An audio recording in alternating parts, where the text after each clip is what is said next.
హైదరాబాద్ చిలుకూరు బాలాజీ ఆలయంలో రేపు ఏప్రిల్ 21న నిర్వహించాల్సిన వివాహ ప్రాప్తి కార్యక్రమం రద్దయింది. బాలాజీ ఆలయ ప్రాంగణంలో ఆదివారం నిర్వహించాలనుకున్న వివాహ ప్రాప్తి కార్యక్రమాన్ని రద్దు చేశామని ప్రధాన పూజారి రంగరాజన్ వెల్లడించారు. వివాహ ఘడియల కోసం ఎదురు చూస్తున్న వారు తమ ఇళ్లలోనే దైవ ప్రార్థన చేసుకోవాలని సూచించారు.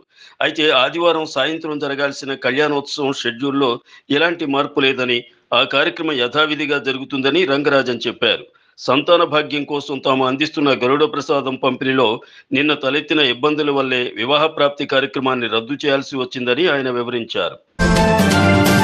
టీడీపీ అధినేత మాజీ ముఖ్యమంత్రి చంద్రబాబు పుట్టినరోజు వేడుకలను ఆయన అభిమానులు హైదరాబాద్లో ఘనంగా నిర్వహించారు. ఈ సందర్భంగా హైటెక్ సిటీ సైబర్ టవర్స్ వద్ద ఐటీ ఉద్యోగులు కేక్ కట్ చేసి బర్త్డే విషెస్ తెలియజేశారు.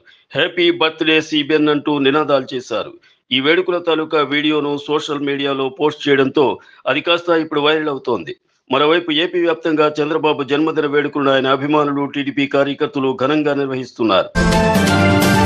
తెలంగాణకు ఇంకా తానే ముఖ్యమంత్రినని బీఆర్ఎస్ అధినేత కేసీఆర్ అనుకుంటున్నారని సీఎం రేవంత్ రెడ్డి ఎద్దేవా చేశారు. శనివారం ఆయన మెదక్ లోక్సభ నియోజకవర్గంలో నీలం మధుకు మద్దతుగా ఎన్నికల ప్రచారం నిర్వహించారు. ఈ సందర్భంగా ముఖ్యమంత్రి మాట్లాడుతూ లోక్సభ ఎన్నికల తరువాత బీఆర్ఎస్ దుకాణం బంద్ కావడం ఖాయమని వ్యాఖ్యానించారు. ఇందిరమ్మ రాజ్యం కావాలంటే మెదక్ నుంచి నీలం మధు గెలవాలన్నారు. లోక్సభ సార్వత్రిక ఎన్నికల ముందు కాంగ్రెస్ పార్టీకి పెద్ద షాక్ తగిలింది. పంజాబ్కు చెందిన సీనియర్ నేత తాజిందర్ సింగ్ బిట్టు ఏఐసిసి కార్యదర్శి పదవికి, హిమాచల్ ప్రదేశ్ కాంగ్రెస్ ఇన్ఛార్జి పదవికి పార్టీ ప్రాథమిక సభ్యత్వానికి రాజీనామా చేశారు. ఈ మేరకు పార్టీ జాతీయ అధ్యక్షుడు మల్లికార్జున్ ఖర్గేకు రాజీనామా లేఖను పంపించిన తాజిందర్ సింగ్ బిట్టు ఆ తరువాత ఏమాత్రం ఆలస్యం చేయకుండా బీజేపీలో చేరారు. ఢిల్లీలోని బీజేపీ కేంద్ర కార్యాలయంలో కేంద్ర మంత్రి అశ్విని వైష్ణవ్, ఆ పార్టీ జనరల్ సెక్రటరీ వినోద్ తాల్డీ సమక్షంలో కాషాయ కండువా కప్పుకున్నారు. ఓరుగలులో నేతల మధ్య మాటల తూటాలు పేరుతున్నాయి. అవి పక్క దేశం పాకిస్తాన్ వైపు దూసుకెళ్తున్నాయి. స్టేషన్ ఘన్పూర్ మాజీ ఎమ్మెల్యే డాక్టర్ తాటికొండ రాజయ్య మరోసారి శివమెత్తారు. తన చిరకాల రాజకీయ ప్రత్యర్థి కడియం శ్రీహరిపై నిప్పులు చెరిగారు.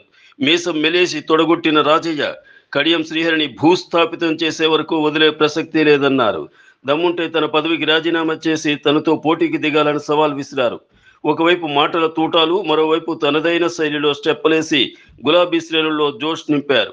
హనుమకొండ జిల్లా బీఆర్ఎస్ పార్టీ కార్యాలయంలో జరిగిన పార్టీ ముఖ్య కార్యకర్తల విస్తృత స్థాయి సమావేశంలో మాజీ ఎమ్మెల్యేలు డాక్టర్ రాజయ్య, దాస్యం వినయ భాస్కర్, చల్లా ధర్మారెడ్డి పాల్గొన్నారు.